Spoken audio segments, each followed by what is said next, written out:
A meteor crashes out of nowhere. But the weird part? Blue liquid starts leaking out of it. The liquid flows straight into a mountain spring pipe. And a random guy drinks it without realizing. At first, Nick just thinks the water tastes spoiled. Nothing else feels wrong. Until later that night, his stomach suddenly feels like it's being ripped apart. He grabs a drink to calm himself down. But the second he takes a sip, boom!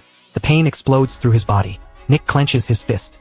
And the glass in his hand crushes like paper. Even the cigarette butt on the ground starts floating. Nick screams in pain, then accidentally lets out the loudest fart of his life.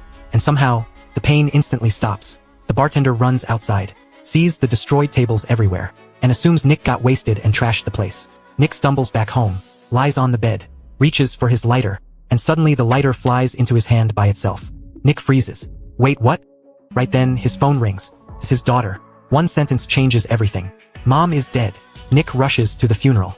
But instead of crying together, the two sit far apart like strangers. Because Nick abandoned the family years ago over debt. His daughter was raised by her mother alone. This is actually their first meeting in years. Nick tries asking what happened. Then suddenly, a bunch of thugs walk into the funeral laughing. Turns out they're part of a demolition crew. And they're the reason his ex-wife died. Nick's daughter and ex-wife owned a fried chicken shop. The business was booming.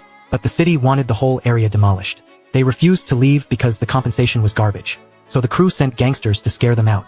Nick's ex-wife lost control, drove her car straight at them, but crashed into a utility pole instead. The thugs dragged her out of the car, and accidentally slammed her to the ground, killing her on the spot. Now they show up at the funeral with a tiny payout, trying to buy silence.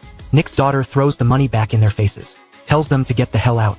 And during the entire argument, Nick says absolutely nothing, not one word.